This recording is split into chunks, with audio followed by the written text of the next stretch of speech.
আজকে আমরা ডিসকাস করব। আচ্ছা, আগের দিন আমি তোমাদের ওই প্রাগৈতিহাসিক ইতিহাস এটা সম্পর্কে ডিসকাস করেছিলাম, বিভিন্ন চালকোলিথিক যুগ, প্যালিওলিথিক, মেসোলিথিক, এগুলো ডিসকাস করেছিলাম, তাই তো? আগের দিন যারা ক্লাসে ছিলে এগুলো এগুলো হয়েছিল তো? হ্যাঁ হ্যাঁ ওকে, দেখো আজকে আমরা ডিসকাস করব যে আমাদের সিন্ধু সভ্যতা বা ইন্দাস ভ্যালি সিভিলাইজেশন সম্পর্কে আমরা আলোচনা করব। আচ্ছা, আগের দিন আমি সব যে বিভিন্ন পদ্ধতি, মানুষের যে রূপ, এগুলো বলে দিয়েছিলাম, হোমোসেপিয়েন্স, হোমো ইরেক্টাস, এগুলো সব বলেছিলাম, তাই তো? স্যার, রেডিও কার্বন ডেটিং পদ্ধতিটা বলেছিল ভালো হয়। আচ্ছা, রেডিও কার্বন ডেটিং, ওকে ওকে, ঠিক আছে। দেখো, তো আমি তোমাদের কিছু পদ্ধতি বলেছিলাম, তার মধ্যে প্রথম একটা পদ্ধতি বলেছিলাম কি, রেডিও কার্বন ডেটিং।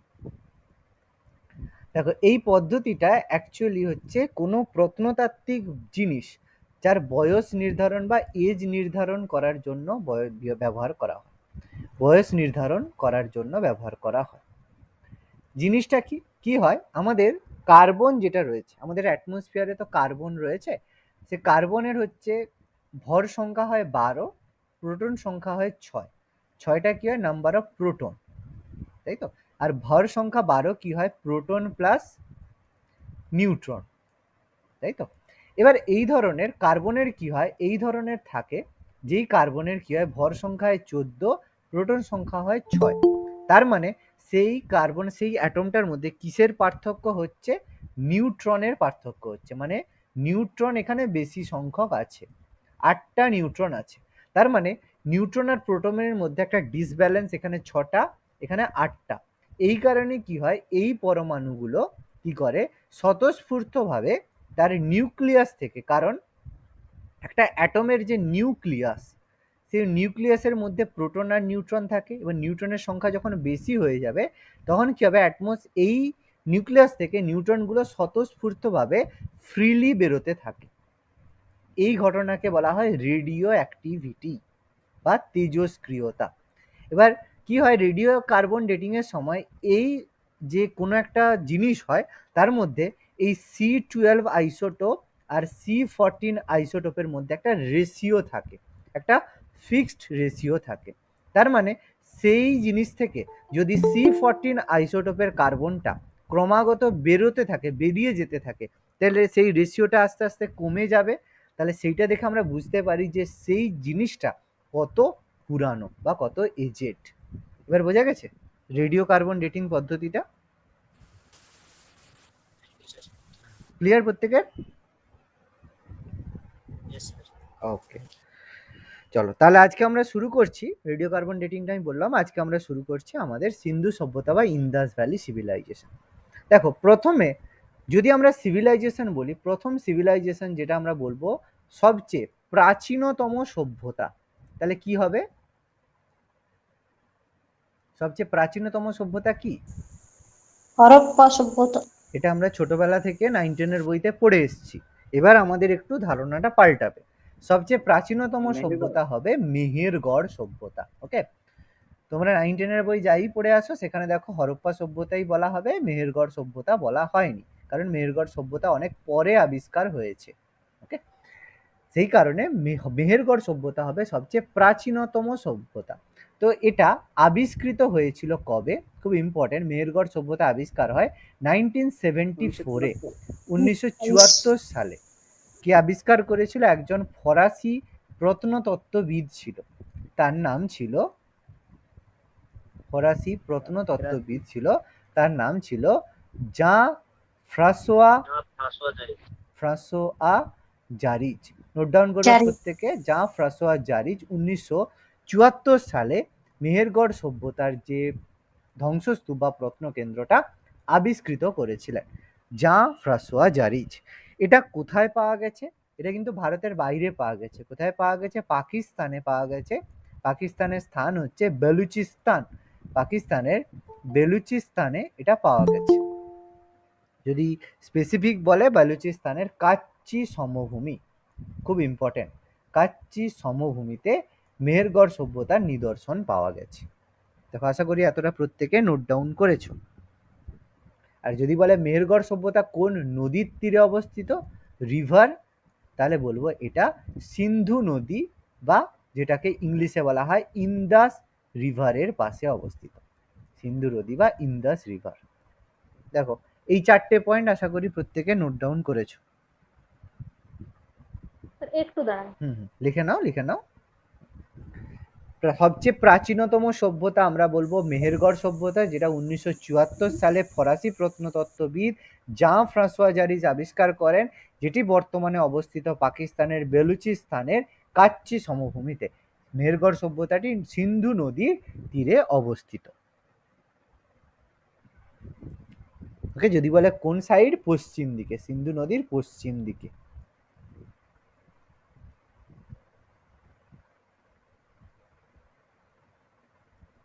ক্লিয়ার? ওকে, এবার দেখো এই যে সিভিলাইজেশন গুলোর নামকরণ করা হয়, ওকে, এই যে বিভিন্ন সিভিলাইজেশনের নামকরণ করা হয়, এর নাম কেন মেহেরগড় করা হয়, কেন হরপ্পা করা হয়, তার একটা স্পেসিফিক কারণ আছে। স্যার, বলো। বলছি মেহেরগড় সভ্যতা কোন যুগের সভ্যতা? মেহেরগড় সভ্যতা চ্যালকোলিথিক, চ্যালকোলিথিক।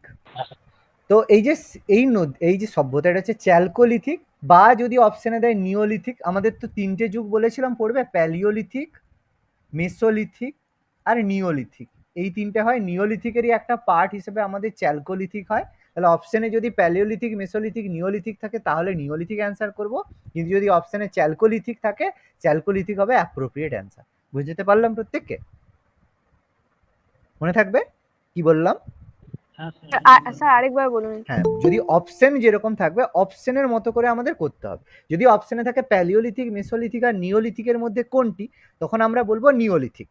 এবার যদি অপশনে দেয় যে প্যালিওলিথিক, মেসোলিথিক, নিওলিথিক আর চ্যালকোলিথিক, তখন আমরা বলবো চ্যালকোলিথিক।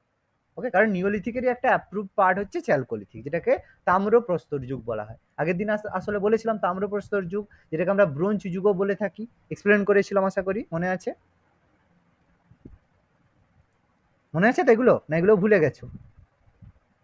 হ্যাঁ sir. Okay sir, okay next. এবার তাহলে আমরা ডিসকাস করছি। ওকে, তো এই যে মেহেরগড় সভ্যতা, এই যে কেন কোনো একটা সভ্যতার নামকরণ মেহেরগড় সভ্যতা বা হরপ্পা সভ্যতা এগুলো কেন করা হয়? দেখো, কোনো একটা সভ্যতার যে নামকরণ করা হয় সেটা ডিপেন্ড করে কয়েকটা জিনিসের উপর। সভ্যতার নামকরণ করা হয় সেটা ডিপেন্ড করে কয়েকটা জিনিসের উপর। নাম্বার 1 কজ যেটা ডিপেন্ড করে সব থেকে বেশি, সেটা কোন নদীকে কেন্দ্র করে গড়ে উঠেছে। তাহলে সেই নদীকে, কোনো নদীকে যদি কেন্দ্র করে গড়ে ওঠে তখন সেই নদীর নাম অনুসারে হয়, অথবা সেই সভ্যতার সবচেয়ে প্রথম আবিষ্কৃত কেন্দ্র, তার নাম অনুসারে হতে পারে আবিষ্কৃত কেন্দ্র, অথবা তার মধ্যে সব থেকে গুরুত্বপূর্ণ কেন্দ্র। ওকে, এইগুলোর উপর বেস করে আমাদের একটা সভ্যতার নামকরণ করা হয়। যেমন আমরা সিন্ধু সভ্যতার নামকরণ কেন সিন্ধু সভ্যতা করেছি? বিকজ এটা সিন্ধু নদীর তীরে গড়ে উঠেছে। সিন্ধু নদীর তীরে। এই সিন্ধু সভ্যতাকে আমরা হরপ্পা সভ্যতাও বলি। কেন হরপ্পা সভ্যতা বলি? যেটাই সিন্ধু সভ্যতা সেটাই হরপ্পা সভ্যতা। কেন? কারণ প্রথম আবিষ্কৃত প্রত্নকেন্দ্র ছিল হরপ্পা। ওকে, আর গুরুত্বপূর্ণ কেন্দ্র ছিল হরপ্পা। এই কারণে আমরা কোনো একটা সভ্যতার নামকরণ আমরা এইভাবে করে থাকি। আশা করি এবার বুঝতে পারছি। সেই রকম মেহেরগড় সভ্যতার গুরুত্বপূর্ণ কেন্দ্র ছিল মেহেরগড়, এই জন্য এই সভ্যতার নামকরণ করা হয়েছে মেহেরগড়। আশা করি এবার আমরা বুঝতে পেরেছি। ওকে, ক্লিয়ার প্রত্যেকের? ওকে, ক্লিয়ার তো? হ্যাঁ স্যার। এবার দেখো। হ্যাঁ স্যার। হ্যাঁ বলো বলো। শুনতেই পাচ্ছেন? হ্যাঁ বলো বলো, শুনতে পাচ্ছি, বলো স্যার বলো, শুনতে পাচ্ছি। বলছি সভ্যতার নামকরণ 1 নম্বর নদী, 2 নম্বর কি? প্রথম আবিষ্কৃত কেন্দ্র, প্রথম আবিষ্কৃত প্রত্নকেন্দ্র। ওকে, আচ্ছা ঠিক আছে। ওকে, এবার দেখো মেহেরগড় সভ্যতার কি কি নিদর্শন পাওয়া গেছে, এটা আমাদের পরে যে এই জিনিসটা কোথা থেকে পাওয়া গেছে বা মেহেরগড় সভ্যতায় কি কি জিনিস পাওয়া গেছে। কয়েকটা জিনিস লাগে, সেটা হচ্ছে নাম্বার 1 লিখে রাখবে যে কুঁজ বিশিষ্ট ষাঁড় পাওয়া গেছে। ওকে, কারণ কি এখানে পশুপতি শিবা ছিল মেন গড, এই জন্য এখানে কুঁজ বিশিষ্ট ষাঁড় পাওয়া গেছে। হাড়ের তৈরি সূঁচ পাওয়া গেছে, হাড়ের তৈরি সূঁচ পাওয়া গেছে। আর পাওয়া গেছে খুব ইম্পর্টেন্ট চিহ্ন, সেটা হচ্ছে স্বস্তিকা চিহ্ন। স্বস্তিকা চিহ্ন প্রত্যেকে জানি আশা করি, এই যে এরকম সিম্বলটা হয়ে থাকে স্বস্তিকা চিহ্ন, তাই তো? তাহলে এগুলো মেহেরগড় সভ্যতা থেকে পাওয়া গেছে। কি কি জিনিস আশা করি নোট ডাউন করেছো প্রত্যেকে? কুঁজ বিশিষ্ট ষাঁড়, হাড়ের তৈরি সূঁচ, আর হচ্ছে স্বস্তিকা চিহ্ন। দেখো নোট ডাউন করেছো? হ্যাঁ স্যার। ওকে, এবার দেখো আমরা ইন্ডাস ভ্যালি সিভিলাইজেশন করার আগে কিছু পয়েন্ট ডিসকাস করব, কিছু ইম্পর্টেন্ট পয়েন্ট ডিসকাস করব। দেখো ইম্পর্টেন্ট পয়েন্টের মধ্যে যেটা আমাদের হচ্ছে এমসিকিউ বা আমাদের জানতে চায় সেটা হচ্ছে পৃথিবীর প্রাচীনতম সভ্যতা কি? পৃথিবীর প্রাচীনতম কে বলতে পারবে? পৃথিবীর প্রাচীনতম সভ্যতা? মিশরীয় সভ্যতা। দেখো পৃথিবীর প্রাচীনতম সভ্যতা হচ্ছে মেসোপটেমিয়া সভ্যতা। ওকে, মেসোপটেমিয়া সভ্যতা সবচেয়ে পৃথিবীর প্রাচীনতম। কোন নদীর তীরে গড়ে উঠেছে? নদীর নাম টাইগ্রিস আর ইউফ্রেটিস। টাইগ্রিসটা, হ্যাঁ বাবা কে কি বলছো, নীল নদীর তীরে? হায় হায়, সব সমস্যায় পড়ে যাবে গো। ঠিক আছে, তো টাইগ্রিস নদীর তীরে মেসোপটেমিয়া, টাইগ্রিস ইউফ্রেটিস, এটা পৃথিবীর প্রাচীনতম সভ্যতা। আরেকটা সিভিলাইজেশন খুব ইম্পর্টেন্ট, সেটা হচ্ছে মিশরীয় সভ্যতা বা যেটা ইজিপ্টীয় সভ্যতা বলা হয়। মিশরের ইংরেজি ইজিপ্ট হয়, তো ইজিপ্টীয় সভ্যতা এটা কোন নদীর তীরে প্রত্যেকের বলা উচিত? মিশরকে কি বলা হয়? নীল নদের দান বলা হয়। তাহলে নীল নদের তীরে গড়ে উঠেছে, এটা আমরা খুব ইজিলি বলতে পারবো। আরেকটা সভ্যতা যেটা আমাদের সিন্ধু সভ্যতা আমরা ডিসকাস করলাম, সিন্ধু সভ্যতা, এটা কোন নদীর তীরে আমি একটু আগে বললাম? সিন্ধু নদীর তীরে। অ্যাকচুয়ালি আমরা বলবো যে সপ্ত সিন্ধু অঞ্চল। ঠিক আছে, কেন সপ্ত সিন্ধু অঞ্চল বলছি? শুধু সিন্ধু নদী নয়, সিন্ধু নদীর আরো যে ট্রিবিউটারি রয়েছে, রাভি, মানে রাভি, তারপর শতদ্রু, তারপর বিতস্তা, প্রত্যেকটা নদী রয়েছে। বিতস্তা, আমি সবের নাম আমি বলবো, বৈদিক সভ্যতায় গিয়ে আমি এদের নামগুলো, প্রাচীনতম নাম সবকিছু আমি ডিসকাস করব, কোনো সমস্যা নেই। ওকে, এখন দরকার নেই লেখার মতো, চন্দ্রভাগা সব আমি বলবো, এখন লেখার কোনো দরকার নেই। পৃথিবীর প্রাচীনতম হচ্ছে মেসোপটেমীয় সভ্যতা, মিশরীয় সভ্যতা, আর সিন্ধু সভ্যতা হচ্ছে পৃথিবীর সবচেয়ে বৃহত্তম সভ্যতা। মনে রাখবে, পৃথিবীর সবচেয়ে বৃহত্তম সভ্যতা হচ্ছে সিন্ধু সভ্যতা। আর এদের মধ্যে সব থেকে নতুন, মানে সবার শেষে হয়েছে, যেটা এদের কন্টেম্পোরারি বলা হয় না, সেটা হচ্ছে চৈনিক সভ্যতা। চীনের যে সভ্যতা সেটা হচ্ছে চৈনিক সভ্যতা, এটাকে বলা হয় সবচেয়ে নবীনতম, মানে নিউ। ঠিক আছে, সবচেয়ে নবীনতম। তাহলে এই সভ্যতার মধ্যে প্রথম যে তিনটে সভ্যতা, মেসোপটেমিয়া সভ্যতা, প্রাচীন, মিশর, সিন্ধু, এগুলোকে কন্টেম্পোরারি বলা হয়, সমসাময়িক। ঠিক আছে, যদিও মেসোপটেমিয়া সভ্যতা প্রাচীন, কিন্তু তবুও আমরা এটাকে সমসাময়িক বলে থাকি। এখানে দিই, এটাকে আমরা বলি সমসাময়িক। দেখো আমি বলছি যে কিভাবে এক্সামের সময় তোমাদের অপশন দেবে, এমসিকিউ দেবে, সেইভাবে আমাদের অ্যান্সার কিভাবে করতে হয়। দেখো পরীক্ষার সময় কোশ্চেন দিল কোন সভ্যতাটি এই সমসাময়িক নয়, অপশনে দিচ্ছে মেসোপটেমিয়া সভ্যতা, মিশর সভ্যতা, সিন্ধু সভ্যতা, চৈনিক সভ্যতা। তখন আমরা অ্যান্সার করব কি? মেসোপটেমিয়া, সরি, তখন আমরা অ্যান্সার করব চৈনিক সভ্যতা। চৈনিক সভ্যতা, ক্লিয়ার? এবার পরীক্ষায় আবার কোশ্চেন দিল যে নিচের কোনটি সমসাময়িক সভ্যতা নয়, অপশন দিল মেসোপটেমিয়া সভ্যতা, মিশরীয় সভ্যতা, সিন্ধু সভ্যতা, আর সুমের সভ্যতা। ওকে, সুমের সভ্যতা। তখন কিন্তু মনে রাখবে অ্যান্সার হয়ে যাবে কি? মেসোপটেমিয়া, কারণ মেসোপটেমিয়া হচ্ছে প্রাচীনতম। দেখো বোঝাতে পারলাম? এমসিকিউ কিন্তু আমাদের সেই রেসপেক্টেই করতে হবে, কোনোটা একভাবে ঠিক নয়। এমসিকিউ এ কোনটা অ্যাপ্রুভড অ্যান্সার সেটা আমাদের করতে হবে। বোঝাতে পারলাম? সুমের সভ্যতাও কিন্তু কন্টেম্পোরারি, বাট মেসোপটেমিয়া হচ্ছে প্রাচীনতম। নাও ক্লিয়ার? যদি চৈনিক সভ্যতা অপশনে থাকে সেটা হবে, তখন মেসোপটেমিয়াকে আমরা বাকিদের সাথে কন্টেম্পোরারি ভাববো। কিন্তু যখন অপশনে মেসোপটেমিয়ার সাথে সুমের সভ্যতা, মিশর সভ্যতা, সিন্ধু সভ্যতা, মেসোপটেমিয়া থাকবে, তখন অ্যান্সার হবে মেসোপটেমিয়া। বোঝাতে পারলাম প্রত্যেককে আশা করি? স্যার কোশ্চেনটা আরেকবার বলুন, আরেকবার বুঝিয়ে দিন। আরেকবার, আচ্ছা। পরীক্ষায় কোশ্চেন দিল, একটু ভালো করে শোনো, যে সবচেয়ে পৃথিবীর, যে বললো কোনটা সমসাময়িক নয়, সমসাময়িক নয়। তাহলে সমসাময়িক নয় যদি বলা হয়, তাহলে অপশন দিল, অপশন এ তে সমসাময়িক নয়ের মধ্যে অপশন এ দিল মেসোপটেমিয়া, অপশন বি দিল মিশর, অপশন সি দিল সিন্ধু, অপশন ডি দিল চৈনিক সভ্যতা। তখন আমরা অ্যান্সার করে দেবো কি চৈনিক সভ্যতা, কারণ এটা নবীনতম।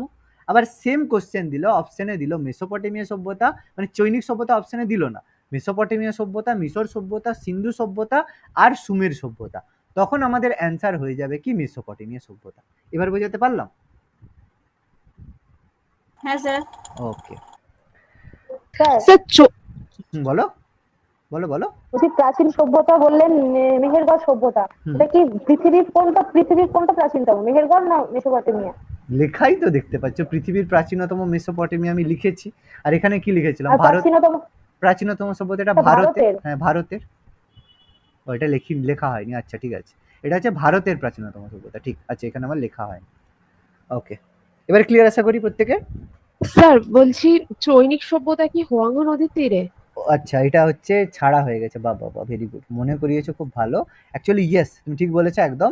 চৈনিক সভ্যতা হোয়াংহো আর ইয়াংসি কিয়াং নদীর তীরে। তো হোয়াংহো হচ্ছে প্রধান নদী, ভেরি গুড, থ্যাংক ইউ মনে করিয়ে দেওয়ার জন্য। এরকম একটু মনে করিয়ে দেবে, হ্যাঁ, সবসময় তো সবকিছু মনে থাকে না, একটু বলে দেবে, ঠিক আছে? বা কোনো কোয়ারি থাকলে এইভাবে ঠিক জিজ্ঞেস আছে, করে স্যার। নেবে একদম। পুরোটা তো দেখো সবসময় সবসময় মনে থাকে না কোন কোন ইনফরমেশন। ওকে, ঠিক আছে, দেখো এতটা আশা করি প্রত্যেকের লেখা হয়েছে, করেছো? চেঞ্জ করি তাহলে। স্যার। ওকে, এবার দেখো, আমরা যে সিন্ধু সভ্যতার কথা বলছি, সেই সিন্ধু সভ্যতা প্রথম আবিষ্কৃত হয়, সিন্ধু সভ্যতার আবিষ্কার হয়, আচ্ছা করে নিয়ে আমি হেডিংটা করি যে সিন্ধু সভ্যতা। এই সিন্ধু সভ্যতা প্রথম প্রত্ন কেন্দ্র ছিল হরপ্পা, ঠিক আছে, প্রথম প্রত্ন কেন্দ্র ছিল হরপ্পা। ওকে, তো এই হরপ্পা কে আবিষ্কার করেছিল, কেউ বলতে পারবে? দয়ারাম সাহানি। দয়ারাম সাহানি। দয়ারাম সাহানি। Dayaram Sahni, very good, Dayaram Sahni. কবে? 1921। 1921 খ্রিস্টাব্দে, ভেরি গুড। কোথায় অবস্থিত? মেহেরগড় সভ্যতার প্রত্নকেন্দ্র কোথায় আবিষ্কার করা হয়েছে? পাঞ্জাবের মন্টগোমারি জেলায়। বাহ, ভেরি গুড।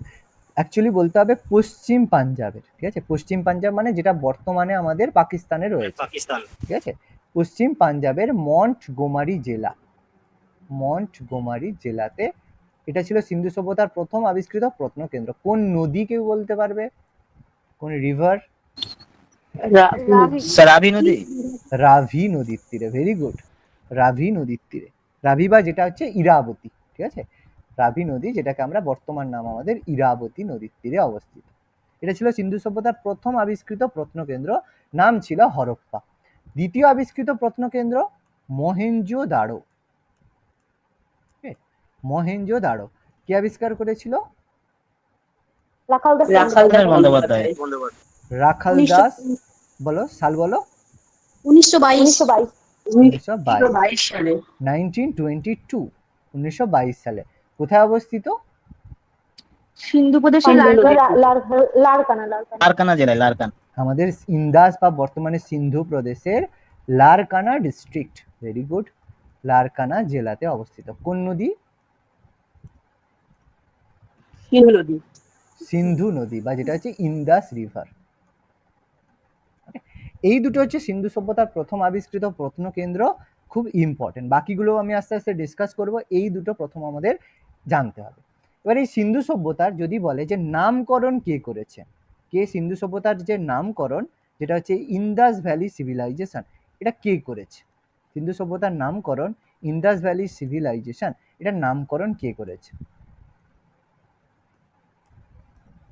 John Marshall.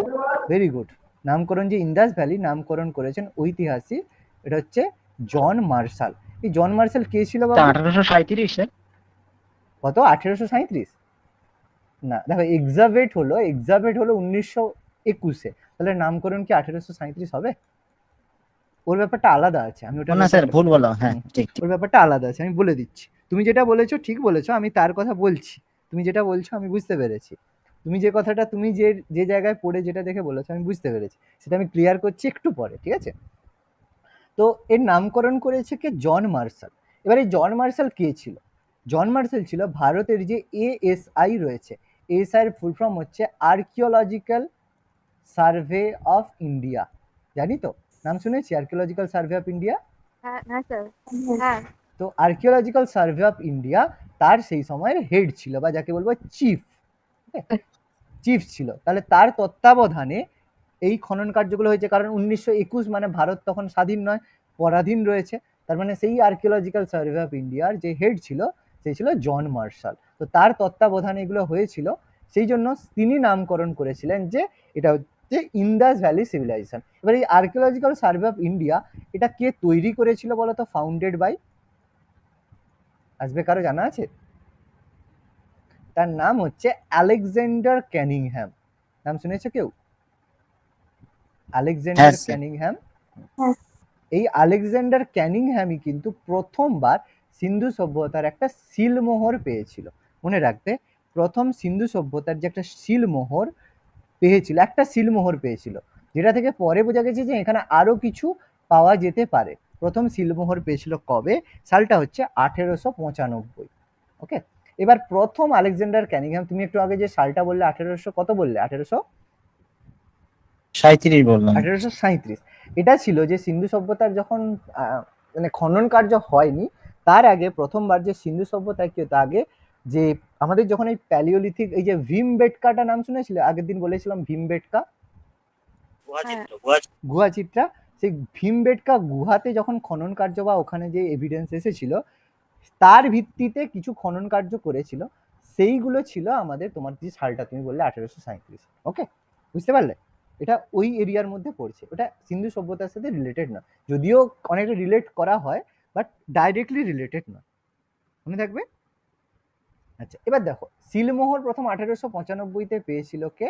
আমাদের আলেকজান্ডার ক্যানিংহ্যাম, যিনি আর্কিওলজিক্যাল সার্ভে অফ ইন্ডিয়া তৈরি করেছিলেন। এরপর সবচেয়ে বড় একটা পদক্ষেপ ছিল 1912-তে। 1912-তে কি হয়েছিল? একজন ব্যক্তি ছিল, তার নাম ছিল জে ফ্লিট। নামগুলো লিখে রাখবে, খুব ইম্পর্টেন্ট, জে ফ্লিট। তো তার তত্ত্বাবধানে কি হয়? প্রথম হরপ্পা সভ্যতার বিভিন্ন সিলমোহর পাওয়া যায়।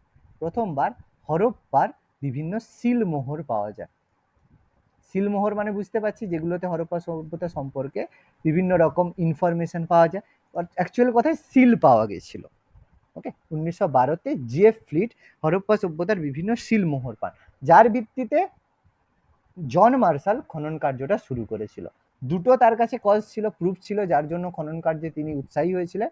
নাম্বার 1 আলেকজান্ডার ক্যানিংহ্যামের সিলমোহর, আর জে ফ্লিটের হরপ্পার সিলমোহর। বুঝাতে পারলাম? সিলমোহর দুজন পেয়েছিল, আলেকজান্ডার ক্যানিংহ্যাম 1895-তে, জে ফ্লিট 1912-তে। আশা করি এতটা প্রত্যেকের ক্লিয়ার। ডান? হ্যাঁ স্যার। এবার দেখো, সিন্ধু সভ্যতায় এক ধরনের লিপি পাওয়া গেছে, যেই লিপির কিন্তু এখনো পাঠোদ্ধার সম্ভব হয়নি। মানে অরিজিনালি তাতে কি লেখা আছে সেই রকম কিন্তু এখনো পাঠোদ্ধার হয়নি। সিন্ধু সভ্যতার লিপির কিন্তু পাঠোদ্ধার হয়নি। এই কারণে আমরা সিন্ধু লিপিকে সবচেয়ে প্রাচীনতম লিপি বলতে পারি না, তার কারণ এর পাঠোদ্ধার হয়নি। এটা যদি পাঠোদ্ধার হয়ে যায়, তখন আমরা সবচেয়ে প্রাচীনতম লিপি সিন্ধু লিপি বলবো। এই কারণে আমরা এখন প্রাচীনতম লিপি সিন্ধু লিপিকে বলতে পারি না। ওকে, তো এই সিন্ধু সভ্যতার যে লিপি, এর লেখার এক ধরনের টাইপ ছিল, মানে যেটাকে আমরা বলবো লেখন শৈলী। ওকে, লেখন শৈলী ছিল এক ধরনের। যে লেখন শৈলীর যে টাইপটা, সেটা হচ্ছে বৌস্ট্রোফেডন। বয় ঔকার হস্যৌ দন্তেশ্বয় টয় রফলা, বৌস্ট্রোফেডন। ইংলিশে লিখে দিচ্ছি, BOUSTROPHEDON, বোস্ট্রোফেডন টাইপ। অ্যাকচুয়ালি বোস্ট্রোফেডন যে টাইপ, জিনিসটা কি? আমরা বাংলাতে কিরকম লিখি? লেফট থেকে শুরু করে রাইটের দিকে যাই, সেকেন্ড লাইন আবার লেফট থেকে শুরু করে রাইটের দিকে, এইভাবেই তো আমরা লিখি বাংলাতে। উর্দুতে কি হয়? উল্টোটা লেখা, তাই তো? উর্দুতে কি হয়? রাইট থেকে লেফটের ডান দিক থেকে বাঁ দিকে, স্যার। ডান দিকে বাঁদিক, এটাতে উর্দু লেখা হয়। বোস্ট্রোফেডন লেখাটা হচ্ছে যে ফার্স্ট লাইন, ফার্স্ট যে লাইনটা হবে সেটা ডান দিক থেকে বাম দিক হবে। মানে প্রথম লাইনটা শুরু করলে এখান থেকে গেল, সেকেন্ড লাইনটা হবে আবার বাম দিক থেকে ডান দিক, থার্ড লাইনটা হবে আবার বাম দিক থেকে ডান দিক থেকে বাম দিক, আবার ফোর্থ লাইনটা হবে এইভাবে। এই স্টাইলটাকে বলা হয় বোস্ট্রোফেডন স্টাইল। আশা করি বুঝতে পেরেছি। ক্লিয়ার প্রত্যেকের? স্যার লিপিটা একবার বলে দিন। এই তো লিখে দিয়েছি, দেখো পরিষ্কার লিখে দিয়েছি, BOUSTROPHEDON, বৌস্ট্রোফেডন। দেখতে পাচ্ছ স্ক্রিনে? আশা করি দেখতে পাচ্ছ। ওকে, হয়েছে?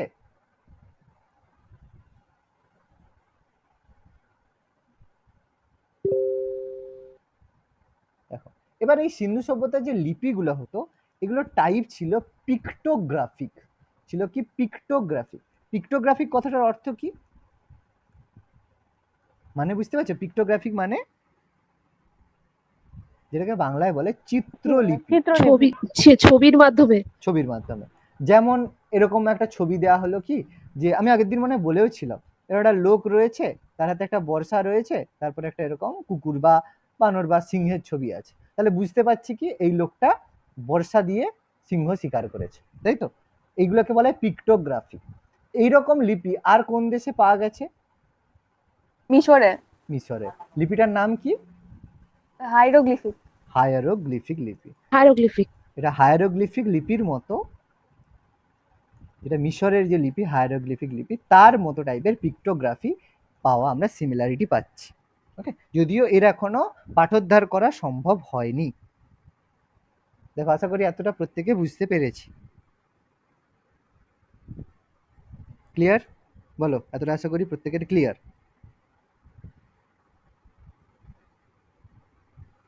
এগোই তাহলে। স্যার ওটা আলেকজান্ডার ক্যানিংহ্যাম। ক্যানিংহ্যাম, ক্যানিংহ্যাম যা বলবে, ক্যানিংহ্যাম, আচ্ছা আচ্ছা, আলেকজান্ডার ক্যানিংহ্যাম, হ্যাঁ, CANNI ক্যানিংহ্যাম, যা বলবো প্রপার নাউন তো, কোনো সমস্যা নেই। ওকে, আচ্ছা এগোই তাহলে, পরের পেজে যাই। হ্যাঁ স্যার। ওকে, এবার দেখো আমরা এই যে ইন্দাস ভ্যালি সিভিলাইজেশনের বিভিন্ন বিস্তার আলোচনা করব, যে কোথা থেকে কত দূর অবধি ইন্দাস ভ্যালি সিভিলাইজেশন বা সিন্ধু সভ্যতা বিস্তৃতি লাভ করেছিল।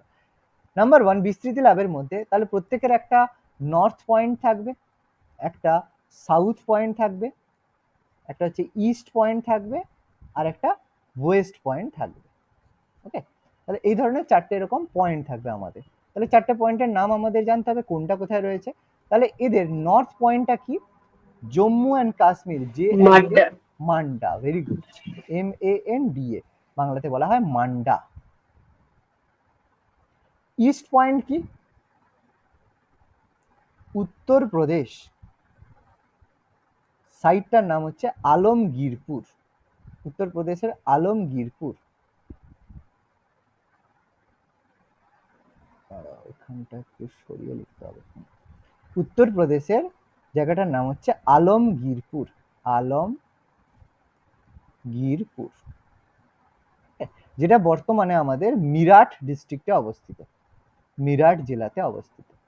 মিরাটটা অনেক কিন্তু ক্লোজ টু দিল্লি, ঠিক আছে, দিল্লির কাছাকাছি অবস্থিত, খুব বেশি দূর নয়। সাউথ পয়েন্টটা কোথায়? সাউথ পয়েন্টটা, দক্ষিণ পয়েন্টটা দৈমাবাদ। দৈমাবাদ, কোথায় অবস্থিত?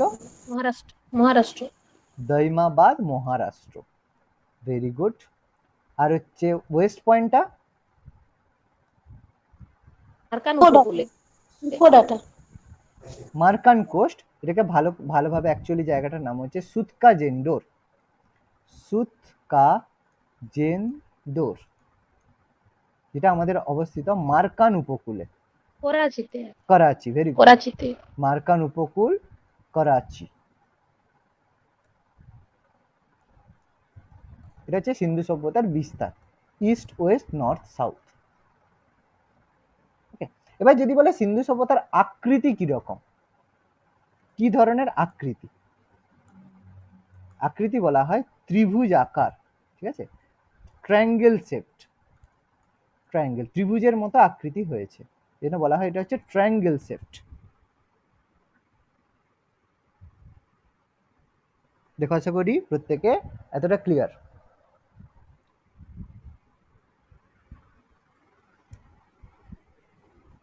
ওকে, এগোই তাহলে।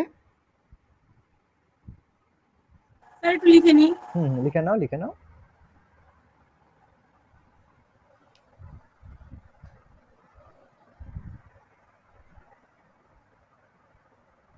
স্যার, হরপ্পা সভ্যতার জাতিটাও তো আবিষ্কৃত হয়নি।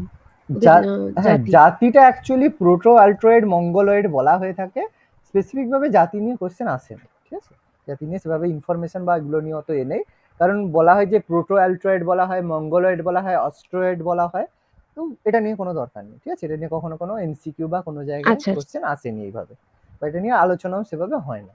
ওকে,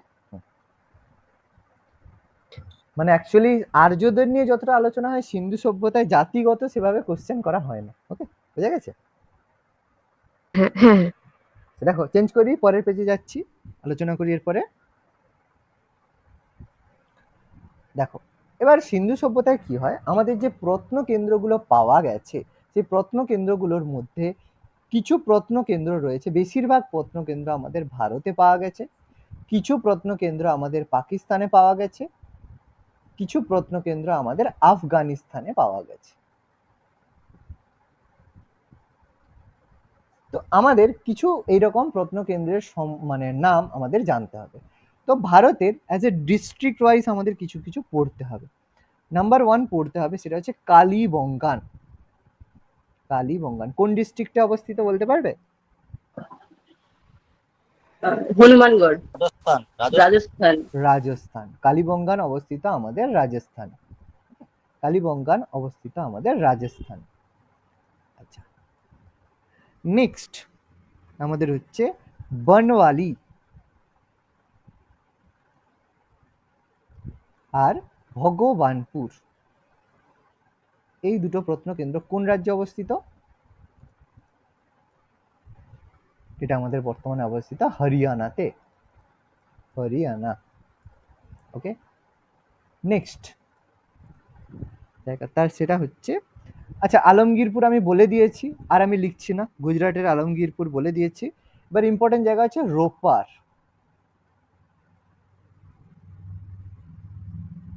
আর হচ্ছে রাখি গড়হি। রাখি গড়হি কোথায় অবস্থিত?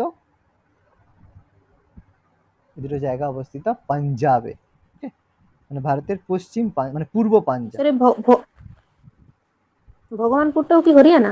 হ্যাঁ, এই তো এই দুটো জায়গা হরিয়ানা, এই জন্য দুটো একসাথে দিয়েছি। হরিয়ানা এটা আলাদা, আর এই রোপার আর পাঞ্জাব, রোপার আর রাখিগড়হি পাঞ্জাবে অবস্থিত। ওকে, তো সিন্ধু সভ্যতার তো সব থেকে বেশি নিদর্শন হরিয়ানাতেই পাওয়া গেছে, তাই না? একদম ভুল উত্তর। বেশিটা পরেরটা, সেটা হচ্ছে গুজরাটে। ঠিক আছে, পরেরটা আমি ডিসকাস করছি ও গুজরাটে। আচ্ছা ঠিক আচ্ছা। আছে, কোনো অসুবিধা নেই, কোনো সমস্যা নেই। ঠিক আছে, আচ্ছা বেশি খুব ইম্পর্টেন্ট কিছু সাইটের নাম আমি লিখছি, সেটা হচ্ছে পাকিস্তানিগুলো পরে আসবে, এগুলো এখন ছাড়ি, ভারত এখন চলুক। সেটা হচ্ছে লোথাল। তো গুজরাট স্যার, লোথাল। হ্যাঁ, লোথাল, লোথাল স্যার গুজরাটে। ধোলাভিরা, তারপর আমাদের হচ্ছে রংপুর, সুরকোটোডা। ঠিক আছে, এই প্রত্যেকটা জায়গা আমাদের অবস্থিত কোথায়? গুজরাটে। এবং সবচেয়ে বেশি কালীবঙ্গান? না, কালীবঙ্গান তো হয়ে গেল গুজরাটে, বাবু রাজস্থানে হয়ে গেল তো, কালীবঙ্গান তো রাজস্থান, এগুলো আমাদের গুজরাটে অবস্থিত। ওকে, পাকিস্তানটা মুছে দিই, না হলে আবার পরে গন্ডগোল হয়ে যাবে। সেটা কি বললেন একটু বলো। কোনটা বলো? ওই একদম শেষেরটা, রংপুরের পরে। রংপুরের পরে সুরকোটোডা। সুরকোটোডা, দন্তেশ্ব র, সুরকোটোডা। এখানে পাওয়া গেছে অ্যাকচুয়ালি ঘোড়ার হাড়ের নিদর্শন। আর ঠিক আছে, পরে আমি বলছি কোথায় কি পাওয়া গেছে, সেগুলো আমি ডিসকাস করে দেবো। এগুলো আমাদের সব। রংপুরের আগে ওটা কি ধুলাতীরা নাকি? ধোলাভিরা। ধোলাভিরা আমাদের ইউনেস্কো ওয়ার্ল্ড হেরিটেজ সাইট হয়েছে বাবু, লাস্ট হচ্ছে একমাত্র সাইট সিন্ধু সভ্যতার যেটা আমাদের ইউনেস্কো হেরিটেজ সাইট হয়েছে লাস্ট। ঠিক আছে, বলে দেবো বলে দেবো, আমি প্রত্যেকটা সাইট সম্পর্কে যেগুলো যেগুলো রয়েছে আমি ডিসকাস করবো আজকে। দেখাতে ক্লিয়ার? সব থেকে বেশি প্রত্নকেন্দ্র গুজরাট, সর্বাধিক প্রত্নকেন্দ্র আবিষ্কৃত হয়েছে গুজরাটে। দেখো আশা করি নোট ডাউন করেছো প্রত্যেকে। ওকে, নোট ডাউন করেছো তো? স্যার হ্যাঁ বলো বলো। বলছি যে রাখিগড়হিটা কোথায়? পাঞ্জাব, পূর্ব পাঞ্জাব, মানে বর্তমানের পাঞ্জাব। ওকে, এবার দেখো পাকিস্তানের কিছু জায়গা রয়েছে, পাকিস্তানের কিছু জায়গা রয়েছে আমাদের। তো অবশ্যই পাকিস্তানের জায়গার মধ্যে কয়েকটা জায়গা খুব ইম্পর্টেন্ট, আমরা অলরেডি তাদের নাম আমরা পড়ে নিয়েছি। সেটা কি? হরপ্পা, তাই তো, মহেঞ্জোদাড়ো, মহেঞ্জোদাড়ো, তারপর আমাদের রয়েছে চানহুদাড়ো, চানহুদাড়ো। ঠিক আছে,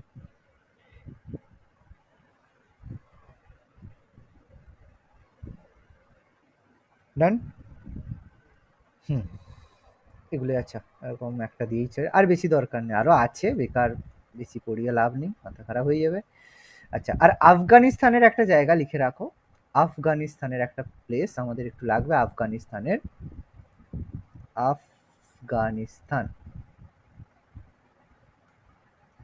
আফগানিস্তানের একটা জায়গার নাম প্রত্যেকে নোট ডাউন করবে, সেটা হচ্ছে সর্তুঘাই, এটা হচ্ছে সর্তুঘাই, যেটাকে বর্তমানে সিন্ধু সভ্যতার প্রাচীনতম প্রত্নকেন্দ্র বলা হয়, ঠিক আছে, বর্তমানে ইন্দাস ভ্যালি নর্দার্ন পয়েন্ট বলা হয়, কিন্তু এটা একটু ডাউটফুল, ঠিক আছে, নর্দার্ন পয়েন্ট বলা হয়, ডাউটফুল, অ্যাপ্রুভ করা হয়নি এখনো, কিন্তু এটা বলা হয়, এই জন্য আমরা অ্যান্সার করলে সবসময় কিন্তু মান্ডাটাই অ্যান্সার করব। ওকে, এখন আমাদের ইনস্ট্রাকশন বা এটা ডিক্লেয়ার করা হয়নি, কিন্তু সর্তুঘাইকে এখনো পর্যন্ত এখন নর্দার্ন পয়েন্ট হিসেবে ডিক্লেয়ার করা হয়ে থাকে। ওকে, বুঝতে পারলাম? লিখেছো প্রত্যেকে? হ্যাঁ স্যার। ওকে, নেক্সট এবার আমরা ডিসকাস করছি আমরা যেগুলো সম্পর্কে, এবার আমাদের বিখ্যাত যে প্রত্ন কেন্দ্রগুলো সম্পর্কে আমরা ডিসকাস করব, যে কোন জায়গায় কি পাওয়া গেছে সেগুলো সম্পর্কে আমরা ডিসকাস করব। ফার্স্ট অফ অল আমরা হরপ্পা আবিষ্কার সম্পর্কে আমরা অলরেডি পড়ে নিয়েছি, যে হরপ্পা আবিষ্কার করেছিল দয়ারাম সাহানি 1921 খ্রিস্টাব্দে, আমরা পড়ে নিয়েছি, আর আমি লেখাচ্ছি না। এবার হরপ্পা কথার অর্থ, এটা আমাদের জানতে হবে। হরপ্পা কথার অর্থ কি? হরপ্পা কথার অর্থ হচ্ছে পশুপতির খাদ্য, পশুপতির খাদ্য। পশুপতি বলতে শিবের কথা বলা হচ্ছে, পশুপতি শিব, যেটা ওদের প্রধান দেবতা, সিন্ধু সভ্যতার প্রধান দেবতা যেটা হচ্ছে পশুপতি শিব। ওকে, পশুপতি শিবা হচ্ছে প্রধান দেবতা। তো যাই হোক, সেই পশুপতির খাদ্য হিসেবে বলা হয় একে, যে হরপ্পা কথার অর্থ হচ্ছে পশুপতির খাদ্য। এই হরপ্পা যে এখান থেকে পাওয়া গেছে, খুব ইম্পর্টেন্ট, পাওয়া যাওয়ার মধ্যে আমরা এখান থেকে পেয়েছি, দেখো, বৃহৎ শস্যাগার পেয়েছি, যেটাকে আমরা ইংলিশে বলি দ্য গ্রেট গ্র্যানারি। ওকে, এখানে আমরা পেয়েছি বৃহৎ শস্যাগার, খুব ইম্পর্টেন্ট, যে বৃহৎ শস্যাগারের নিদর্শন কোথায় পাওয়া যায়, সেটা হচ্ছে হরপ্পা। ওকে, নেক্সট পয়েন্ট দেখো আমরা যেটা ডিসকাস করছি, নেক্সট দেখো যেটা আমরা ডিসকাস করছি, যে এখানে হরপ্পাতে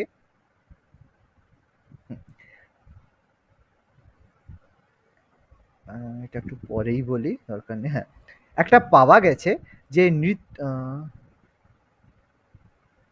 আচ্ছা ছাড়ো এটা, না না না, বুঝতে পারছি তুমি যেটা বলছো, আমি সেটাই বলতে যাচ্ছিলাম, কিন্তু আমি এখানে সেটাকে বলবো না, এর কারণ ব্যাপার আছে। আচ্ছা, এবার হেডিং করো মহেঞ্জোদারো, মহেঞ্জোদারো, কারণ আমি চাচ্ছি এই পেজের মধ্যেই থাকুক, তাহলে এটা একটু বোঝাতে আমার সুবিধা হবে, পরের পেজ হয়ে গেলে একটু গন্ডগোল হবে। হ্যাঁ, বলো বলো। স্যার, হরপ্পাবাসীরা কোন পাখিকে পুজো করতো? এটা আমি একটা জায়গায় পেয়েছি, পায়রা। পায়রা, একদম প্যারট হবে, একদম হবে, কারণ ওটাকে পায়রাকে ইউজ করতো যোগাযোগ, মানে পায়রার পায়ে ওই যে এতে মেসেজ লিখে ওটাকে পাঠিয়ে দেওয়া হতো, যেটা আমরা দেখি না সিনেমায় দেখি না, অ্যাকচুয়ালি এটা ছিল, ঠিক আছে। হ্যাঁ, ঠিকই বলেছো, পায়রা, সেটা কারেক্ট আছে, একদম কারেক্ট আছে, কোনো সমস্যা, একদম কারেক্ট আছে। আর একটা আছে, হরপ্পাতে কটা শস্যাগার আবিষ্কৃত হয়েছে? এটা আনসার 6টা দেওয়া আছে। অ্যাকচুয়ালি ব্যাপারটা 6টা নয়, আমি বলছি, আমি এটা বলে দিই, আমি বলে দিচ্ছি, আমি লিখেছি, এই জন্য মহেঞ্জোদারো হরপ্পাকে আমি পরপর লিখেছি, যাতে আমার বোঝাতে সুবিধা হয়। মহেঞ্জোদারো কথার অর্থ আমি প্রত্যেকে জানি, বলো। ছোটবেলা থেকে আমরা পড়েছি মৃতের স্তূপ, মহেঞ্জোদারো কথার অর্থ হচ্ছে মৃতের স্তূপ, এই নিয়ে আমাদের কোনো ডাউট নেই। ওকে, আর আবিষ্কারটা আমরা অলরেডি পড়েছি, রাখালদাস বন্দ্যোপাধ্যায় এটা আবিষ্কার করেছিল 1922-এ। তো এখানে পাওয়া গেছে কি বৃহৎ স্নানাগার, ঠিক আছে, বৃহৎ স্নানাগার পায়, স্নানাগার, বাংলা লেখা খুব, স্নানাগার, ইংলিশে বলা হয় দ্য গ্রেট বাথ, ঠিক আছে। এবার দেখো, একটা জিনিস খুব ভালো করে বোঝো,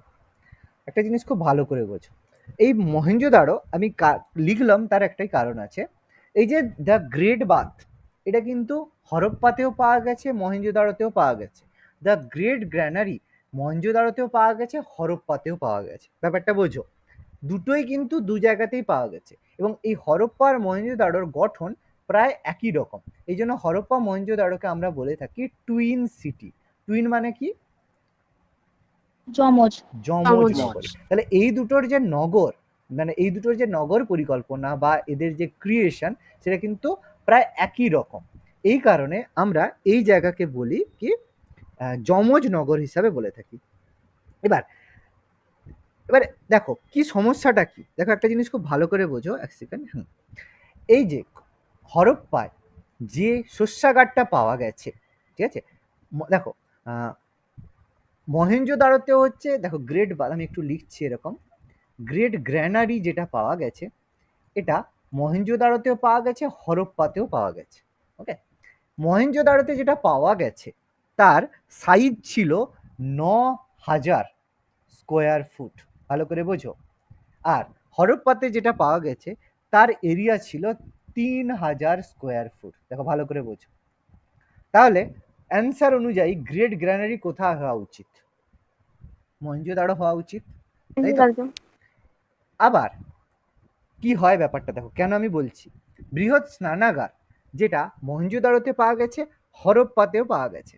যেটা মহেঞ্জোদারোতে পাওয়া গেছে সেটা ছিল খুবই বড় সাইজের, যেটা ছিল ১৮০ ইন্টু ১০৮ ফুট, মানে ১৮০ মিটার লম্বা, ১০৮ ফুট চওড়া। এত গ্রেড বাথ পাওয়া গেছে। তাহলে দুদিক থেকেই দেখো মহেঞ্জোদারোতে বেশি, দ্য গ্রেড বাথও এখানে বেশি, দ্য গ্রেট গ্র্যানারিও এখানে বেশি। এই কারণে আমরা যখন পরীক্ষায় কোশ্চেন দিবে যে গ্রেট গ্র্যানারি কোথায় পাওয়া গেছে, আমরা হরপ্পাকে দেব, আর গ্রেট বাথ কোথায় পাওয়া গেছে তখন আমরা মহেঞ্জোদারোকে দেবো। কিন্তু দুটোই কিন্তু মহেঞ্জোদারোতে পাওয়া গেছে। এবার হরপ্পাতে তাহলে কেন গ্রেট গ্র্যানারিটাকে অ্যাকসেপ্ট করছে? তার তো একটা নিশ্চয়ই কারণ আছে। হরপ্পাকে গ্রেট গ্র্যানারি সিস্টেম করার কারণ ছিল হরপ্পার মাঝখান দিয়ে কি গেছে, রাভি নদী গেছে, ঠিক আছে, মাঝখান দিয়ে নয়, সাইড দিয়ে রাভি নদী গেছে।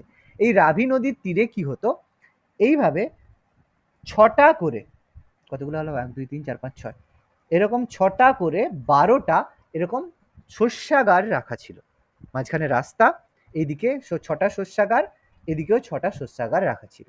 ওকে, অর্থাৎ এই ধরনের শস্যাগার যেটাকে সেই সময় রাষ্ট্রীয় ব্যাংক বলা হতো।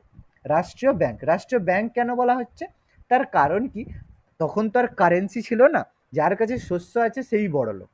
সেই জন্য এই জায়গায় কি হতো, শস্য স্টোর করা হতো ৬টা ৬টা ১২টা। এই যে একটু আগে বললে যে হরপ্পাতে কতগুলো শস্যাগার পাওয়া গেছে, অ্যাকচুয়ালি এটা হচ্ছে ৬ ডজন, মানে সরি ৬ জোড়া, ৬ জোড়া। ওকে, ৬ জোড়া, বুঝতে পারলাম, 6 পেয়ার পাওয়া গেছে, এইভাবে ৬ জোড়া পাওয়া গেছে। এই কারণে গ্রেট গ্র্যানারিটা আমরা হরপ্পাকে বলি, মহেঞ্জোদারোকে বলি না। এবার বোঝাতে পারছি প্রত্যেককে, আশা করি হ্যাঁ স্যার। বুঝতে পারলাম। এখানে কি করা হতো, যে কোনো সময় যদি বন্যা হয় বা খরা হয় তখন সাধারণ সব মানুষ যাতে সেখানে তোমার মানে খাবার দাবার পেতে পারে, এই কারণে এই গ্র্যানারিটা হরপ্পাতে তৈরি করা হয়েছিল। আশা করি ক্লিয়ার হয়েছে। নাও ক্লিয়ার প্রত্যেকের, আশা করি। হ্যাঁ Okay? স্যার। এই কারণে মহেঞ্জোদারো আর হরপ্পাকে আমরা দেখো টুইন সিটি বলেছি বা যমজ নগরী বলেছি। এবার মহেঞ্জোদারোতে দেখো প্রত্যেকটা জায়গা যেগুলো হরপ্পাতে পাওয়া গেছে সেটা মহেঞ্জোদারোতে পাওয়া গেছে, কিন্তু আমরা অ্যাকসেপ্ট করব কিভাবে। যেমন দেখো মহেঞ্জোদারোতে পাওয়া গেছে একটা নৃত্যরত নারী মূর্তি, একটা নৃত্যরত নারী মূর্তি, এটা আমরা মহেঞ্জোদারোতে পেয়েছি। এটা কিন্তু আমরা হরপ্পাতেও পেয়েছি। ওকে, এটা আমরা হরপ্পাতেও পেয়েছি। এটা কি দ্বারা নির্মিত ছিল নৃত্যরত নারী মূর্তি? ব্রোঞ্জ। ব্রোঞ্জ দ্বারা নির্মিত ছিল। ভেরি গুড, ব্রোঞ্জ দ্বারা নির্মিত নারী মূর্তি পাওয়া গেছে। এটা কিন্তু দুটো জায়গাতেই পাওয়া গেছে, কিন্তু আমরা অ্যাকসেপ্ট করছি যেই জায়গা সেটা হচ্ছে মহেঞ্জোদারো। ওকে, এখান থেকে আরেকটা জিনিস পাওয়া গেছে, সেটা হচ্ছে পাথরের একটা দাঁড়ি যুক্ত একটা মানুষের মূর্তি পাওয়া গেছে।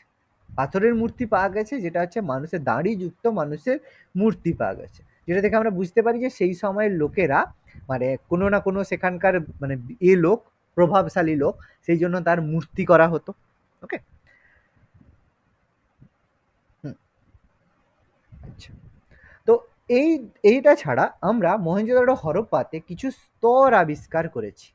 স্তর, স্তর ব্যাপারটা কি? কোনো একটা সিভিলাইজেশন যখন ধ্বংস হয় তারপর আবার যদি সেই জায়গায় একটা সিভিলাইজেশন তৈরি হয়, তার এক স্তরের পার্থক্য দেখা যায়।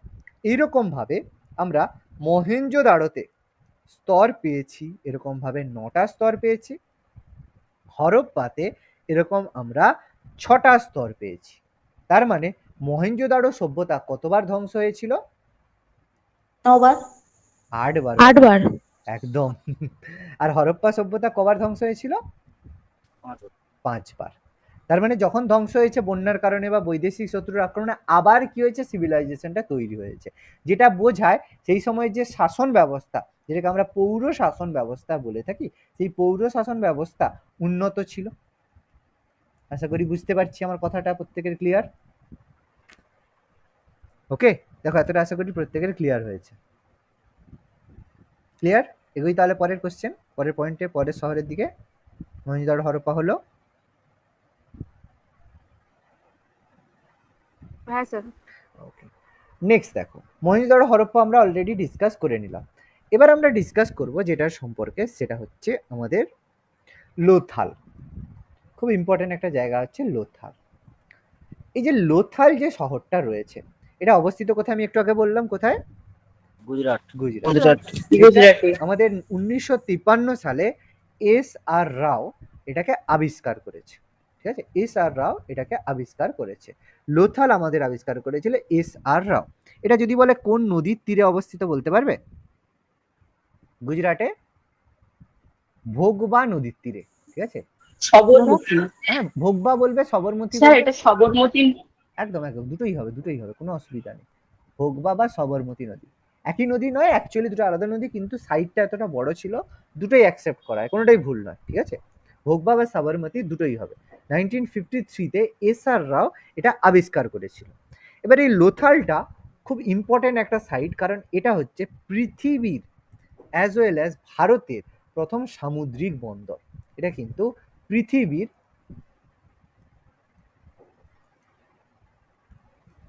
প্রথম সামুদ্রিক বন্দর। মানে সামুদ্রিক বন্দর মানে বুঝতে পারছি যে বন্দর ছিল, যেটাকে আমরা বলি artificial dockyard. Artificial dockyard, dock বলা হয়। ওকে, কৃত্রিম পোতাশ্রয়, সমুদ্র বন্দর।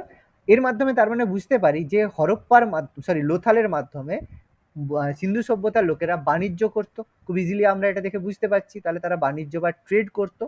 এবার তারা সব থেকে বেশি ট্রেড করতো কাদের সাথে বলতে পারবে? সব থেকে বেশি ট্রেড করতো তারা মেসোপটেমিয়ার অধিবাসীদের সঙ্গে। মেসোপটেমিয়ার অধিবাসীদের সঙ্গে। মেসোপটেমিয়াদের সাথে তার ভালো সম্পর্ক ছিল। এই জন্য মেসোপটেমিয়ার অধিবাসীরা সিন্ধু সভ্যতার অধিবাসীদের কি বলতো? মেলুহা। মেহুলা। মেহুলা। মেহুলা। মেসোপটেমিয়ারা সিন্ধু সভ্যতার অধিবাসীদের বলতো কি? মেলুহা। ঠিক আছে, অনেক জায়গায় মেহুলা লেখা আছে, কোনো সমস্যা নেই। মেলুহা বা মেহুলা যা বলবে সবই ঠিক, কোনো সমস্যা নেই। অধিবাসীদের বলতো মেলুহা বা মেহুলা। তো এখানে সমুদ্র বন্দর হওয়ার সাথে সাথে লোথাল কি করতো? পৃথিবীর প্রথম এখানে আবিষ্কার হয়েছে, সেটা হচ্ছে টেরাকোটার জাহাজ। কেউ বলতে পারে হোয়াট ইজ টেরাকোটা? পোড়ামাটির উপরে যে কাজগুলো হয়। পোড়ানো কিসের? বলো, আরেকবার বলো। পোড়ামাটির উপর যে কাজগুলো করানো হয়। অ্যাকচুয়ালি পোড়ামাটি বলো, যে কোনো মানে জিনিসের ওপর যখন কোনো চিত্র অঙ্কন করা হয়, ঠিক আছে, যে আঁকা হয়, পোড়ামাটি হোক বা কোনো পট হোক, মানে কোনো পাত্রের উপরে আমরা যে বিভিন্ন সে নকশা করি, চিত্র অঙ্কন করে থাকি, সেই চিত্র অঙ্কনকে আমরা বলে থাকি টেরাকোটা। ঠিক আছে, যেমন তোমরা বলো যে পাথর, অনেক হচ্ছে যে পট হয়, যে পাত্র হয়, তার উপর সেই সাদা দিয়ে অনেকে চিত্রের মতো অঙ্কন করে না, আঁকে না, যেগুলো, সেগুলোকে টেরাকোটার শিল্প বলে। তাহলে সেই সময় কিন্তু জাহাজের গায়ে এরকম টেরাকোটার শিল্পের নিদর্শন আমরা পেয়ে থাকি। এটা আমরা কিন্তু লোথালে এই জিনিসটা পেয়েছি। এবং হরপ্পা লোথালে কি হতো? সব থেকে বেশি বস্ত্র ধান চাষ করা হতো? অবশ্যই অবশ্যই, ধানের আগে আমি একটু বলে দিই, বস্ত্র ব্যবসা করা হতো, মানে টেক্সটাইল ইন্ডাস্ট্রি করা হতো। ঠিক আছে, এবার টেক্সটাইল ইন্ডাস্ট্রি যেখানে গ্রো করেছে সেই জায়গাটাকে আমরা কি বলে থাকি? টেক্সটাইল মানে বুঝি বস্ত্র শিল্পের উন্নতি। কোথায় হয়েছিল প্রথম? বলো। ওয়ার্ল্ডে প্রথম টেক্সটাইল, মানে এইগুলো ছাড়া প্রথম সবচেয়ে বেশি যে শিল্প বিপ্লব কোথায় হয়েছিল? শিল্প বিপ্লব ইংল্যান্ড। ইংল্যান্ডে। বাহ, ভেরি গুড। প্রথম শিল্প বিপ্লব হয় ইংল্যান্ডে। কোন শহরে বাবু? পারবে পারবে পারবে পারবে। ইংল্যান্ডের কোথায়? পারবে পারবে, এত দূর এগিয়েছে। বলে দাও, শেষ কথাটা বলে দাও, বলে দাও। হবে? হলো না? আচ্ছা, হয়েছে ম্যানচেস্টার। ওকে। এই কারণে যেসব জায়গা টেক্সটাইল ইন্ডাস্ট্রিতে উন্নত হয় তাকে বলা হয় সেই দেশের ম্যানচেস্টার। তো ভারতের ম্যানচেস্টার কাকে বলা হয়? Manchester of India? Sir Ahmedabad. Ahmedabad, very good. Ahmedabad. Ahmedabad. Manchester of India আমরা বলে থাকি আহমেদাবাদকে, কারণ আহমেদাবাদ হচ্ছে গুজরাটের আহমেদাবাদ হচ্ছে টেক্সটাইল ইন্ডাস্ট্রির জন্য ইম্পর্টেন্ট। সেরকম লোথালেও কি হয়েছিল? টেক্সটাইল ইন্ডাস্ট্রি হয়েছিল, এই জন্য লোথালকে বলা হয় হরপ্পা সভ্যতার ম্যানচেস্টার। মনে থাকবে আশা করি, হরপ্পা সভ্যতার ম্যানচেস্টার বলা হতো লোথালকে। দেখো আশা করি প্রত্যেকের ক্লিয়ার হয়েছে। ওকে। ভারতের ম্যানচেস্টার বলা হয় আহমেদাবাদকে। আচ্ছা বাবু, সাউথ ইন্ডিয়ান ম্যানচেস্টার, দক্ষিণ ভারতের ম্যানচেস্টার? মাদুরাই। না, ঠিক করে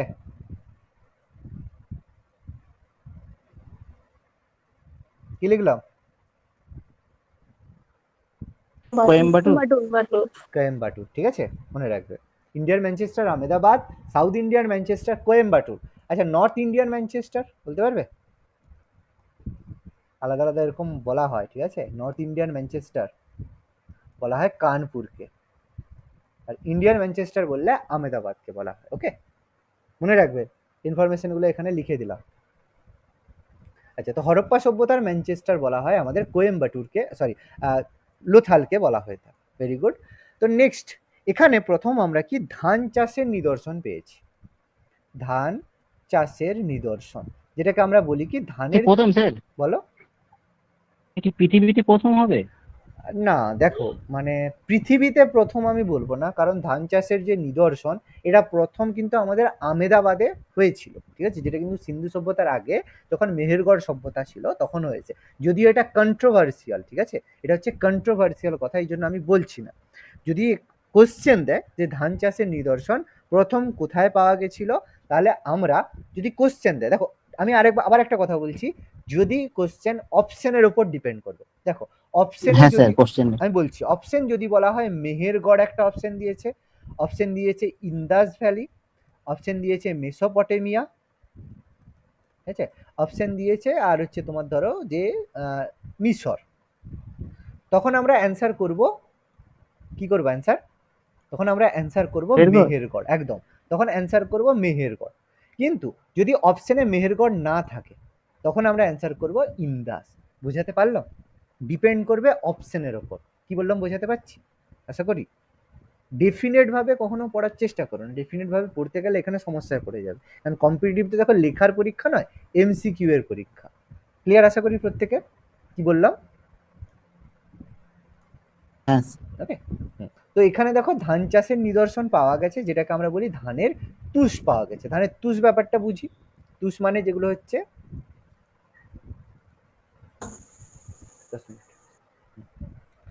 তো ধানের তুষ পাওয়া গেছে। ওকে, এবার এর সাথে সাথে আমি বলবো যে যেটা ধানের তুষ পাওয়া গেছে আমাদের মেসোপটেমিয়াতে। এবার এখানে খুব ইম্পর্টেন্ট একটা জিনিস কি হতো, যে এখান থেকে আমাদের পেয়েছি মানে হরপ্পা থেকে একটা দ্বৈত সমাধি। দ্বৈত সমাধি বলতে যেটাকে ডুয়েল বার্ডিয়ান বলা হয়, মানে একটা সমাধিতে নারী আর পুরুষ একসাথে সমাধিস্থ রয়েছে, ঠিক আছে, নারী পুরুষ একসাথে সমাধিস্থ, যেটা রয়েছে আমাদের কোথায়, ডুয়েল বার্ডিয়ান, যেটা কোথায় অবস্থিত, আমাদের মেসোপটেমিয়াতে, সরি হ্যাঁ, এটা আমাদের লোথালে আমরা পেয়েছি ডুয়েল বার্ডিয়ান। ওকে, আশা করি বুঝতে পেরেছি। তাহলে এখান থেকে আমরা পাচ্ছি কি দ্বৈত সমাধি বা দ্বিকবরস্থান, চালের ভুসি বা ধানের তুষ পেয়েছি আমরা এখান থেকে। আর এখান থেকে আরেকটা জিনিস পেয়েছি, যে বর্তমানে আধুনিক কম্পাসের মতো যন্ত্র, আধুনিক কম্পাসের মতো সমাধির ইংলিশটা কি বললেন? ওটা ডুয়েল কি? বার্ডিয়ান, মানে সমাধিকে যে আমরা বার্ডিয়াল, ঠিক আছে, ডুয়েল বার্ডিয়াল।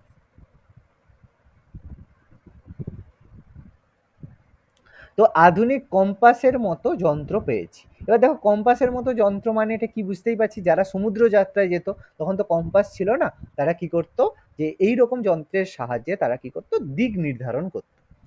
এতে তখন একটা এরকম কাঠের একটা জিনিস ছিল, তার এখানে একটা পেরেক এরকম পুঁতো আছে, সেটা দেখে তার যে ছায়াটা পড়ছে সেই ছায়া দেখে বুঝতে পারতো যে কোন দিকে সূর্য উঠেছে, তার মানে হচ্ছে নর্থে আছে, তাহলে সেই অনুযায়ী ছায়ার দৈর্ঘ্য দেখে তারা বুঝতে পারতো যে কোন দিকে তারা ট্রাভেল করছে। বলো। বলছি এখানে বললেন না যে একটা দ্বৈত সমাধি পাওয়া গেছে, মানে একটাই সমাধি পাওয়া গেছে ওরকম দ্বৈত, নাকি এখানে সবাইকে ওভাবে না না সমাধিস্থ না করা না, হতো? এখানে বুঝতেই তো পারছো লেলা মজনুর মতো ব্যাপার, ভালোবাসা একসাথে সহমরণে যাব, বুঝতেই পারছো, ঠিক আছে। একটাই পাওয়া গেছে, ওরকম কটা আছে, কে আর সতীদাহ সহমরণের ব্যাপার থাকে। যাই হোক চলো, তো এখানে একটা জিনিস পাওয়া গেছে যে এই মানে লোথালকে আমাদের ইউনেস্কো হেরিটেজ সাইটের জন্য এটাকে নমিনেট করা হয়েছে, এখনো হয়নি, ঠিক আছে। ইউনেস্কোর কি হয়, একটা টেন্টেটিভ লিস্ট হয়, ঠিক আছে, tentative list of UNESCO tentative মানে কোন জিনিসগুলো হেরিটেজ সাইট করা যেতে পারে, অনেক প্রত্যেক দেশ বিভিন্ন রকমের হচ্ছে সাজেশন দিয়ে থাকে, তো তার মধ্যে আলোচনা হয়, সেই আলোচনার ভিত্তিতে করা হয়। তো ইউনেস্কোর এরকম হেরিটেজ সাইটে এটাকে 2014 সালে টেন্টেটিভ লিস্টে এটাকে নমিনেট করা হয়েছে, কিন্তু এটা কিন্তু আমাদের অ্যাপ্রুভাল হয়নি ইউনেস্কো হেরিটেজ সাইট হিসেবে, এই জন্য এটা কিন্তু আমাদের ইউনেস্কো হেরিটেজ সাইট নয়, এটা আমাদের হেরিটেজ সাইটের টেন্টেটিভ লিস্টের মধ্যে রয়েছে। মানে কোনোদিন যদি অ্যাপ্রুভ করে তাহলে আমাদের লোথাল ইউনেস্কো হেরিটেজ সাইট হতে পারে। বুঝতে পারলাম, হেরিটেজ সাইট নয় কিন্তু। ক্লিয়ার আশা করি। ওকে, ডান হয়েছে। হ্যাঁ স্যার। আচ্ছা, নেক্সট সাইট আর 10 মিনিট, ঠিক আছে, আর একটু কষ্ট করে নাও, 10 মিনিট আমি বলে দিচ্ছি, সাইটগুলো আজকে তাহলে কমপ্লিট হয়ে যাবে আমাদের। নেক্সট যে ইম্পর্টেন্ট সাইট যেটা স্যার আগের পেজটা একটু দেখান একদম স্যার আগের একদম পেজটা একদম একটু দেখাচ্ছি হয়েছে, লিখে নাও, স্ক্রিনশট নেবে তাই তো? হ্যাঁ স্যার, ওই নিচের লাইনটা লিখতে পারছিলাম না। ঠিক আছে।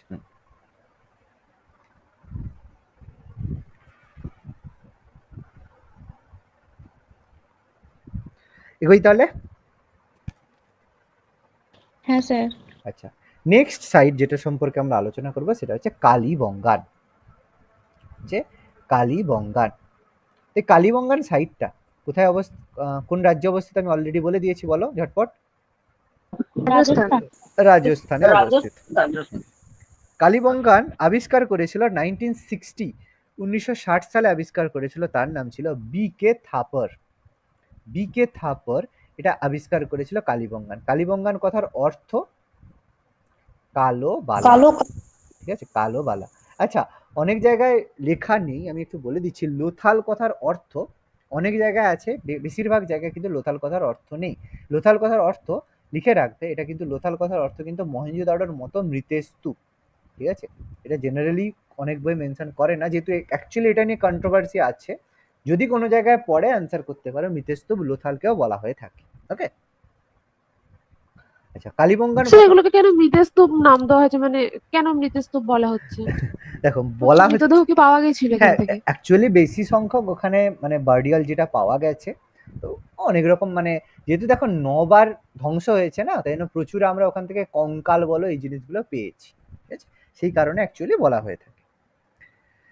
আচ্ছা, হ্যাঁ, এবার কি হয় কালীবঙ্গানে কি হয়, কালীবঙ্গানে আমাদের এখানে পাওয়া গেছে যে লাঙ্গলের ব্যবহারের নিদর্শন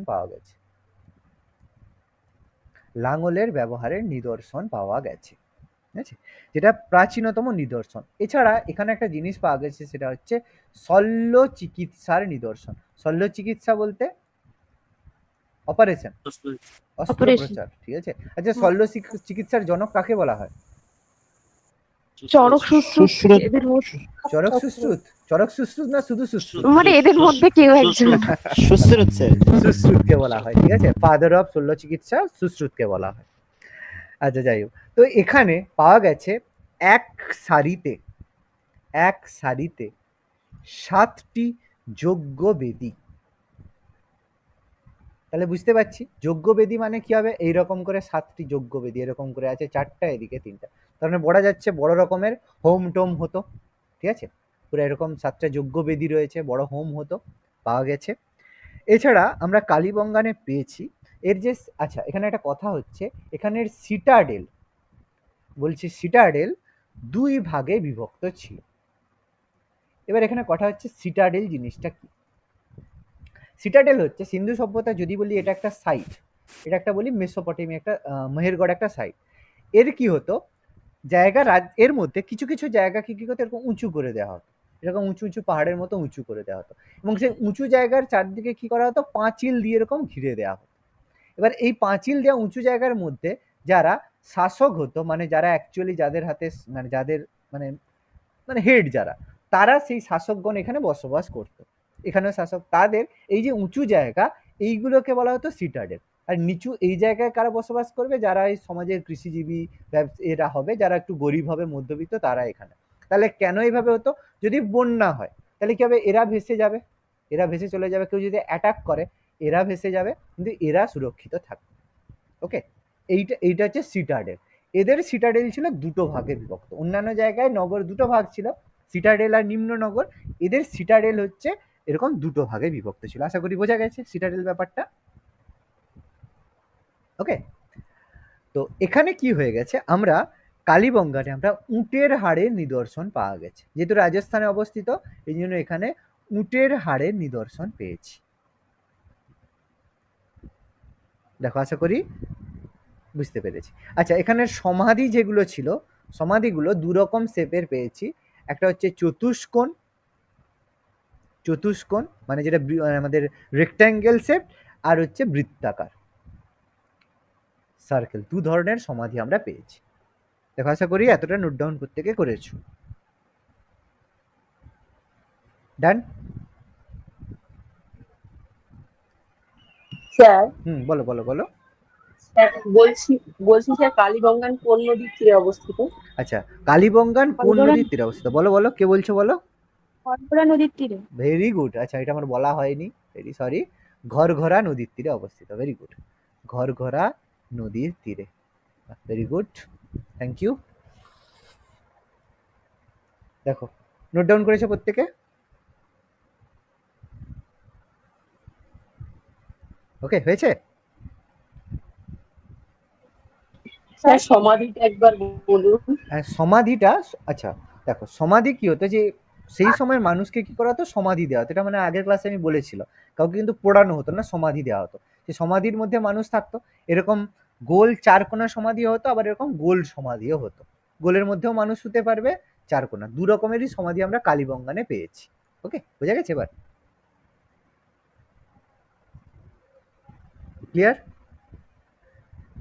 আচ্ছা, লোথালে একটা পয়েন্ট একটু লিখে নাও। লোথালের এই জায়গাতে হরপ্পা সভ্যতায় কি হতো, যে কোনো একটা নগর, ঠিক আছে, আচ্ছা এটা আমি পরের দিনই বলবো, ছাড়ো, আজকে লিখতে হবে না, এটা পরের দিনই বলবো, আমি একটু আমার রয়ে যাবে, কন্টেন্ট রয়ে যাবে গো, ঠিক আছে। আচ্ছা আচ্ছা, এতটাই থাকবে, পরের দিন করি তাহলে নাকি? এক মিনিট। বলো বলো বলো। স্যার একবার প্রথমে পেজটা খুলে দেখাতেন, একদম প্রথমে পেজ। একদম প্রথমের, ওকে, একদম প্রথম। স্যার বলছি দ্বৈত সমাধি নারী পুরুষ একসাথে, ওটা কি লোথালে? লোথালে, লোথালে, একদম লোথালে অবস্থিত। এইটা ফার্স্ট পেজ হ্যাঁ, ছিলে, ফার্স্ট পেজ। বলো, আর কি বলছো বলো। আর স্যার বলছি ধানের নিদর্শন, মানে যেখানে লোথালে, ধানের তুষ পাওয়া গেছে লোথালে, লোথালে, একদম, হ্যাঁ ঠিক আছে। ওকে।